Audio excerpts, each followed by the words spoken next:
Hello, good morning students. So class 12, chapter surface chemistry. In the last lecture we have discussed about friendly adsorptions isotherms और उसके बाद हमने किया था solutions phase से friendly adsorptions isotherm यानी कि adsorptions from solution phase.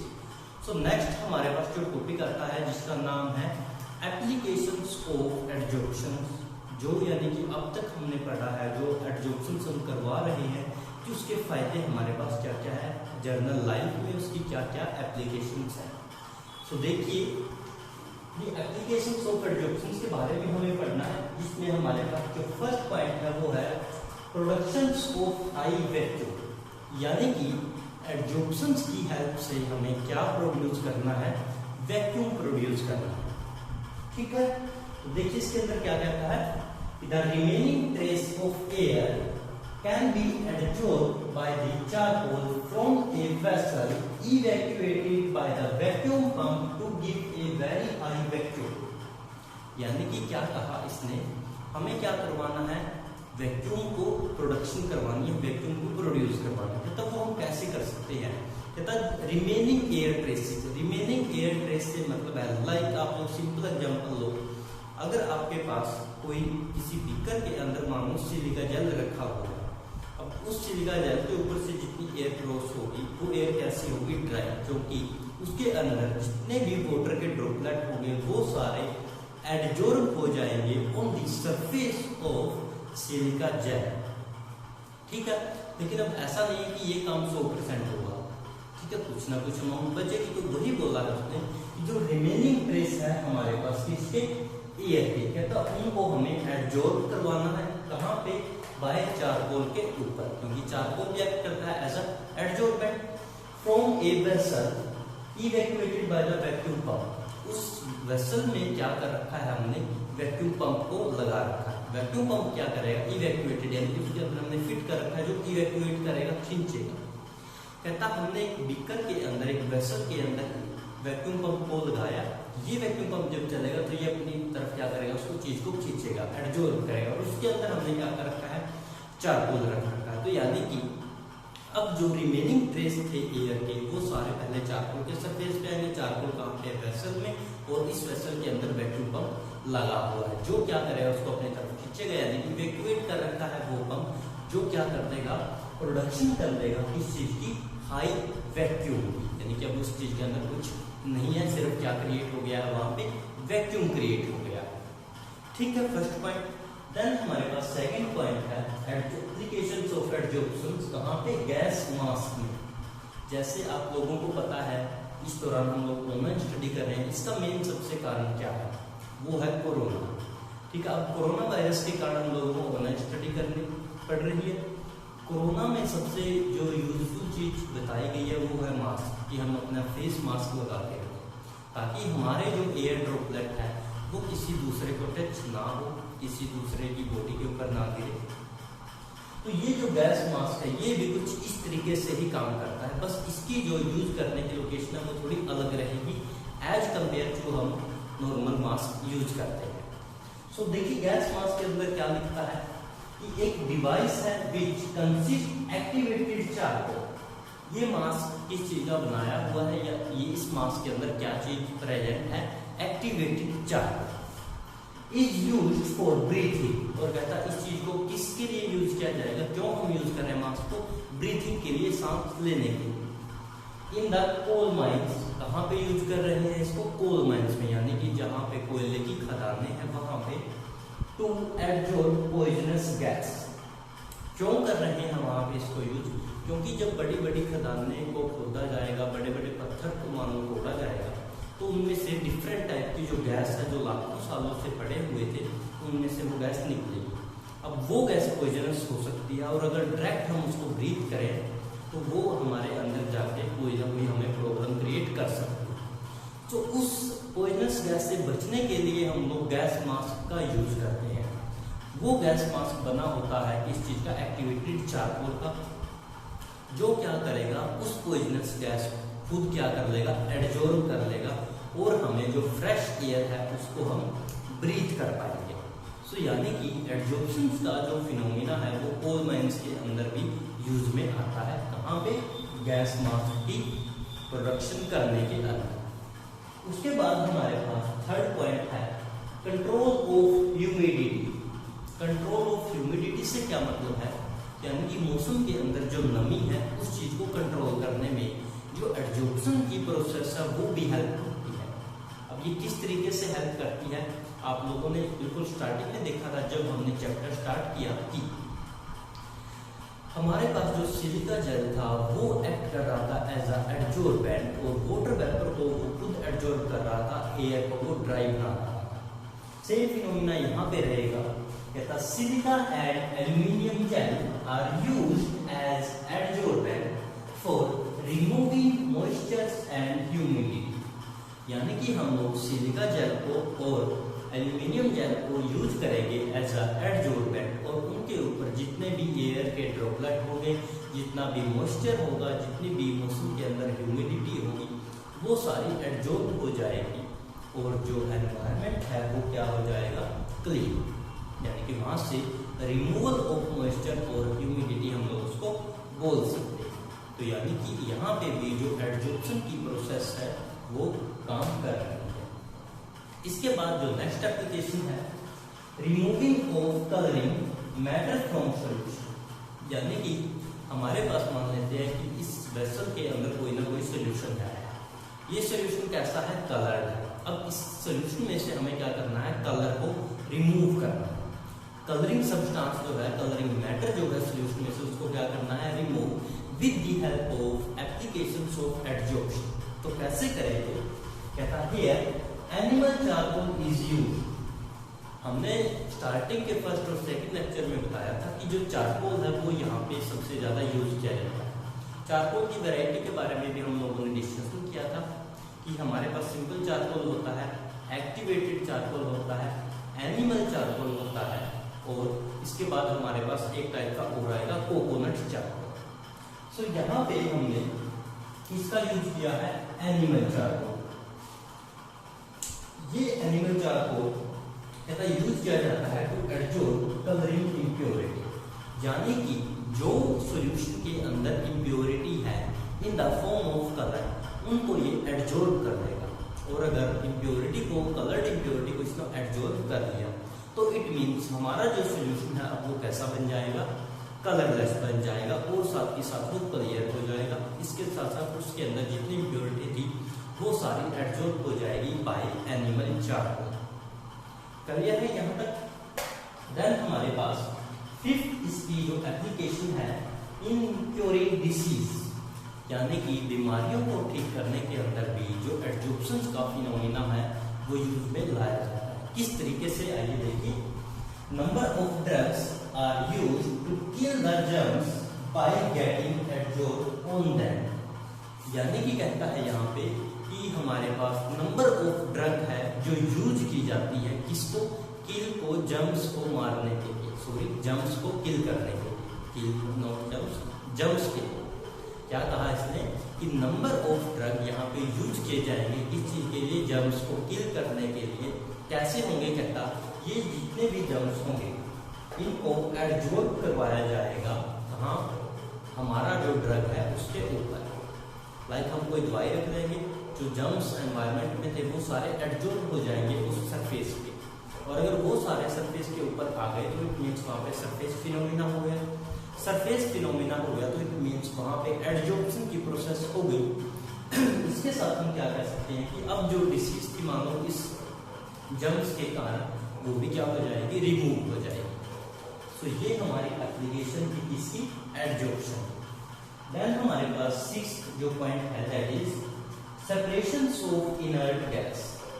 अब यहाँ पे क्या है point, separation of inert gas. इसका मतलब है कि जो हमारी नोबल गैसेज है कौन कौन सी होती है नोबल गैसेज, जो पीरियोडिक टेबल में बिल्कुल लास्ट में प्रेजेंट है, यानी कि helium, neon, argon, krypton, xenon, ये हमारी नोबल गैसेज। अब इनको हमने क्या करना है, सेपरेशन करना है इन नोबल गैसेज की, यानी कि इन गैसेज को अलग अलग करना है। कैसे करेंगे वो देखिए। Mixture of the noble gas can be separated. हम लोग एक मिक्सचर लेंगे इन सारी गैसेज का, या दो गैसेज का या तीन का मिक्सचर लेंगे हम, उस मिक्सचर में से हम इनको क्या करना है, सेपरेट आउट करना है। कैसे? बाय एडजॉर्प्शंस। कौन सा फिनोमिना यूज करेंगे? एडजॉर्प्शंस का phenomena on coconut charcoal at different temperature. देखिए अभी बताया था हमने कि हम कोकोनट चारकोल भी यूज कर रहे हैं। इसने क्या कहा इस पॉइंट के अंदर कि नोबल गैसेज को सेपरेट करने के लिए उनका जो मिक्सचर हमने लिया है उस मिक्सचर को हम कोकोनट चारकोल के ऊपर क्या करवाएंगे? एडजॉर्ब करवाएंगे। अब कोकोनट चारकोल की भी यही प्रॉपर्टी है कि वो एक्ट करता है एज ए गुड एडजॉर्बेंट। साथ ही साथ वो कभी भी रिएक्ट नहीं करता उस चीज के साथ जो चीज बाहर से आई है। बाहर से कौन आई है? हमारे पास नोबल गैस का मिक्सचर है जो हमें सेपरेट करना है, यानी कि ये कोकोनट चारकोल उनके साथ रिएक्ट नहीं करेगा, क्योंकि अगर ये रिएक्ट करके तो हमारे पास एक अलग प्रोडक्ट की फॉर्मेशन हो जाएगी। बट हमें करना क्या है? हमें इनकी सेपरेशन करनी है। सो कोकोनट चारकोल की हेल्प से एडजॉर्प्शंस का फिनोमिना यूज करके हम लोग इन नोबल गैसेज को सेपरेट आउट कर सकते हैं। एट डिफरेंट टेम्परेचर, अलग अलग हम टेम्परेचर लेंगे। अब समझिए कैसे। लाइक हम लोगों ने 3 वेसल ले लिए, एक वेसल ये, एक ए बी सी इन तीनों का हमने नाम रख दिया। इसमें भी हमारे पास मिक्सचर है, बी में भी और सी में भी।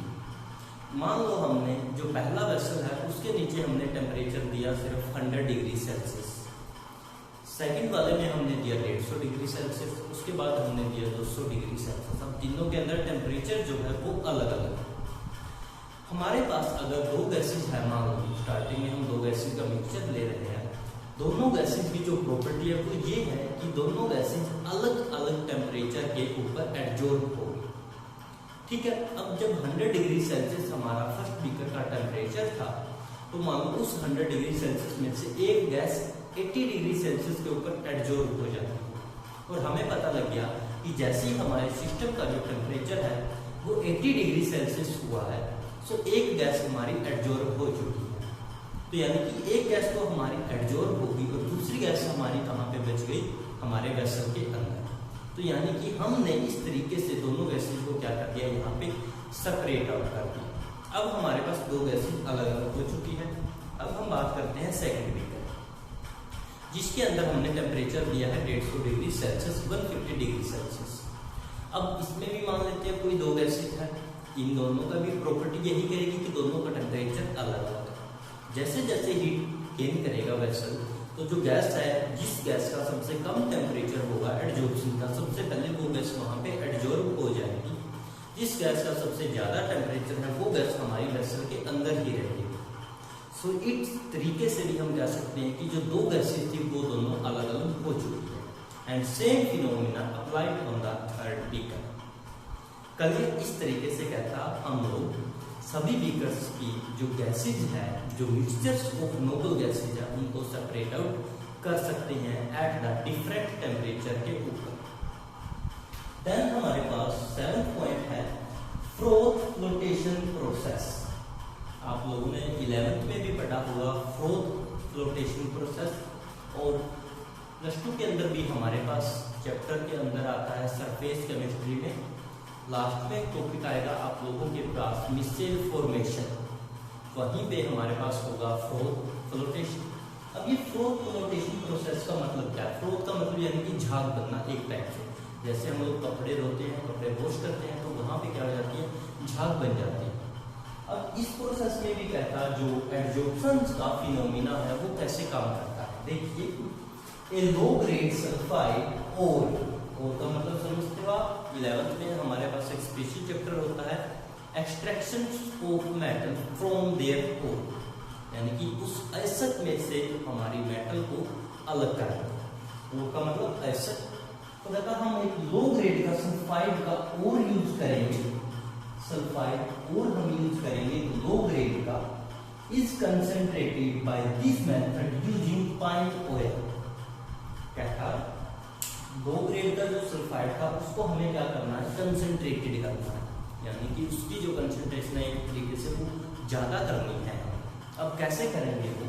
कहता आप लोग वहां पे यूज कर सकते हो यही मेथड एडजॉर्प्शन का। किसकी हेल्प से?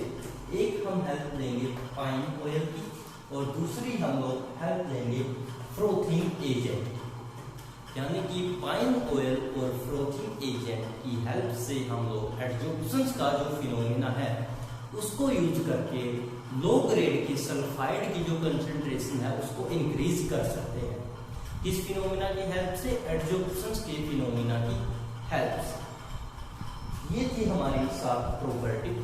इसके बाद हमारे पास 3 प्रॉपर्टी और रहती है, वो अभी देखेंगे हम लोग। एक बार पहले इन 7 को हम लोग रिवाइज करते हैं। पहले हमें हाई वैक्यूम बनाना है। हाई वैक्यूम बनाने के लिए हमें वैक्यूम पंप चाहिए। वैक्यूम पंप को इवैक्यूएट करते हैं एक वेसल के अंदर, जिस वेसल के अंदर हमने चारकोल लगा रखा है। वो चारकोल का बेड एक्ट कर रहा है एज अ एडजॉर्बेंट, और वहां पे जो रिमेनिंग ट्रेसेस ऑफ एयर है वो सारे एडजॉर्ब हो जाएंगे। देन जो पंप है वो अपना काम करेगा एंड वो उसमें से वैक्यूम क्रिएट कर देगा। सेकंड है गैस मास्क। कोल माइन के अंदर जो लोग बड़े बड़े खदानों में काम करते हैं, लाखों साल पड़े रहने के बाद वहां पे जहरीली गैसेज की जो फॉर्मेशन है वो हो जाती है। सो अब उनसे बचने के लिए हम लोग गैस मास्क का यूज करते हैं। जो वहां पे मजदूर काम करते हैं, वो लोग लेबर जितने भी काम करेंगे वो क्यों यूज करेगी? ताकि जो पॉइजनस गैस है वो उनके अंदर ना जाए और वो गैस एब्जॉर्ब हो जाए उस गैस मास्क में रखे चारकोल के ऊपर, और जो क्लियर एयर है, क्लीन एयर है उनके अंदर। Third point, control of humidity में हम लोग सिलिका जेल और एल्यूमिनियम जेल या एल्यूमिनियम जेल भी जिसे हम कहते हैं उसका यूज करके ह्यूमिडिटी को, मॉइस्चर्स को कंट्रोल कर सकते हैं। Removing of colouring matter from solution, यहाँ पे आप लोग एग्जाम्पल भी दे सकते हो। हम लोगों ने इससे आई थिंक 2 से 3 लेक्चर पहले किया था एक एग्जाम्पल, मिथाइलिन ब्लू जो ऑर्गेनिक डाई जिसे हम बेसिक डाई भी बोल रहे हैं। उस बेसिक डाई का जो कलर था वो ब्लू कलर था और वो कलर हम रिमूव कर रहे थे, तो वहाँ पे भी हम इसी एप्लीकेशन का यूज कर सकते हैं। देन है हमारे पास curing disease. Number of drugs हम यूज करते हैं जर्म्स को किल करने के लिए, ताकि वो जर्म्स उनके ऊपर एब्जॉर्ब हो जाए और वो जो बीमारी थी वो स्टॉप हो जाए। सेपरेशन ऑफ इनर्ट गैस का हम लोग यूज करते हैं एडजॉर्प्शन के फिनोमिना की हेल्प से। कोकोनट चारकोल का हम यहाँ पे यूज करते हैं ताकि डिफरेंट टेम्परेचर के ऊपर इनर्ट गैसेस को अलग अलग किया जा सके। And the last one that is flotation process. Low grade का जो सल्फाइड होगा उसको आप कंसंट्रेट कर सकते हो with the help of the adsorption phenomena and the helping hands are pine oil and frothing agent, यानी कि जो फ्लोटेशन प्रोसेस में हेल्प करें और पाइन ऑयल। तो ये थी हमारी एप्लीकेशंस ऑफ एडजॉर्प्शन।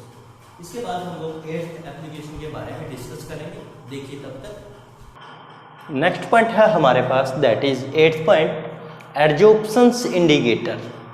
अब एडजॉर्प्शंस इंडिकेटर हमें क्या बता रहा है कि वहाँ पे एडजॉर्प्शंस का तो फिनोमिना होगा ही होगा, साथ ही साथ वो चीज़ हमें इंडिकेट कर देगी। देखिए इसमें क्या कहता है कि the surface of the certain PPT. Certain PPT से मतलब किसी चीज़ के पीपीटी। पीपीटी होता क्या है? पीपीटी का मतलब होता है हमारे पास प्रेसिपिटेट।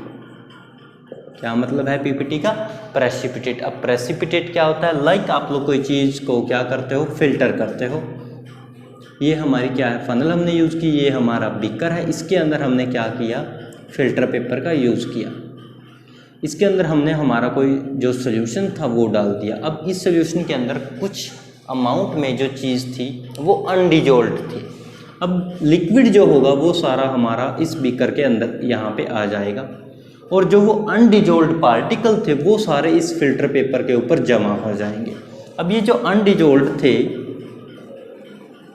अनडिजोल्ड जो पार्टिकल थे, इनको हमने क्या नाम दिया? पीपीटी, यानी कि प्रेसिपिटेट। ठीक है, तो क्या कहा इन्होंने कि surface of the certain PPT, यानी कि इन पीपीटी का जो सरफेस होगा, such as silver halide. Silver halide का क्या फॉर्मूला होगा? सिल्वर हमारे पास Ag और हैलाइड आपका कोई भी हो सकता है, लाइक हम लोग क्लोराइड ले लेते हैं AgCl। तो जो सिल्वर हैलाइड होगा है property of adsorbing some dye like eosin and fluorescence, यानी कि हमारे पास जो सिल्वर हैलाइड या सिल्वर क्लोराइड आप लोग बोलिए, इसका जो सरफेस होगा, इनकी जो पीपीटी है, इन पीपीटी का जो सरफेस है, इस सरफेस की ऐसी प्रॉपर्टी है कि ये किसके हेल्प आता है? एडजॉर्बिंग की, यानी कि इनके अंदर एडजॉर्बिंग की जो पावर है अब ये किस चीज़ को एडजॉर्ब करेगा? ये एडजॉर्ब करेगा कुछ स्पेसिफिक डाई को। डाई हम लोग पहले ही डिस्कस कर चुके हैं, हमारे पास मिथाइलिन ब्लू आई थी जो एक ऑर्गेनिक डाई थी जिसे हमने बेसिक डाई भी कहा था। या फिर कहता आप लोग किसका यूज़ कर सकते हो, ईओसिन का, EOSIN। ईओसिन भी हमारे पास एक डाई होती है। या आप लोग सोरिसिन्स का यूज़ कर सकते हो। तो ये सब क्या है, कहता हमारे पास एक ऑर्गेनिक डाई है जहाँ पे सिल्वर हैलाइड एक्ट करता है एज अ एडजॉर्बेंट, यानी कि उसके जो पीपीटी है वो एडजॉर्प्शन की प्रोसेस यहाँ पे करते हैं। सो डाई को एडजॉर्ब कर लिया, ये भी हमारे पास एक एप्लीकेशन बन जाती है एडजॉर्प्शन फिनोमिना की। देन हमारे पास लास्ट है दैट इज़ क्रोमेटोग्राफिक एनालिसिस। जो एडजॉर्प्शन का फिनोमिना होता है वो क्रोमेटोग्राफी के अंदर भी हेल्प करता है। अब ये क्रोमेटोग्राफिक का क्या मतलब है? क्रोमेटोग्राफिक जो वर्ड है वो आया है क्रोमेटोग्राफी से। क्रोमेटोग्राफी हमारे पास हायर लेवल पे जब हम लोग चले जाएंगे 12th के बाद BSc, MSc, PhD, तो वहाँ पे हमारे पास स्पेसिफिक बुक आती है क्रोमेटोग्राफी के, स्पेसिफिक सब्जेक्ट होता है। अलग अलग टाइप की क्रोमेटोग्राफी होती है, कोई पोलैरोग्राफी होती है, कोई पेपर क्रोमेटोग्राफी होती है, कोई गैस क्रोमेटोग्राफी होती है, HPLC, जितने भी हमारे पास बहुत टाइप की क्रोमेटोग्राफी है। अब इनके अंदर हम लोग पढ़ते क्या है, क्या चीज़ है ये क्रोमेटोग्राफी? आप लोग इलेक्ट्रोमैग्नेटिक स्पेक्ट्रम पढ़ते हो। इलेक्ट्रोमैग्नेटिक स्पेक्ट्रम जहाँ पे हम लोग किस चीज़ की डिस्कशन करते हैं कि इस रेंज से लेके इस रेंज तक हमारे पास जो है वो UV रेंज है, उसके बाद हमारे पास IR है, उसके बाद हमारे पास माइक्रो, इस तरीके से हम लोग जो इलेक्ट्रोमैग्नेटिक स्पेक्ट्रम पढ़ते हैं। कहता उस मैग्नेटिक स्पेक्ट्रम की जो स्टडी है वो हम कहाँ पे करते हैं, क्रोमेटोग्राफी के अंदर, चाहे वो UV हो, IR हो, रेडियो रेंज हो, जितनी भी हमारे पास होगी। तो उनके अंदर भी हमारे पास जो एप्लीकेशंस है, फिनोमिना है जो एडजॉर्प्शंस का, वो यूज़ किया जाता है। Applications in the analytical and the industrial field. Industrial field में भी, इंडस्ट्री जहाँ पे होगी, जहाँ पे केमिकल्स की प्रोडक्शंस होगी, या फिर हम जो हमारा स्टडी का फील्ड है, एनालिटिक फील्ड है, जो इंडस्ट्रियल फील्ड है, दोनों जगह ही एडजॉर्प्शंस का जो प्रोसेस है, जो फिनोमिना है, वो यूज़ किया जाता है। सो ये हमारे पास 9 एप्लीकेशन हो जाती है किसकी, एप्लीकेशंस ऑफ एडजॉर्प्शंस की। हम लोग पढ़ रहे हैं सरफेस केमिस्ट्री, और इन सब के अंदर जो सरफेस फिनोमिना है वो एक्ट कर रहा है। सो यहाँ तक अगर किसी भी स्टूडेंट को कोई डाउट है तो प्लीज़ आप लोग कमेंट कीजिए। वीडियो अगर आपको पसंद आई हो तो प्लीज़ लाइक कीजिए, शेयर कीजिए। Thank you so much.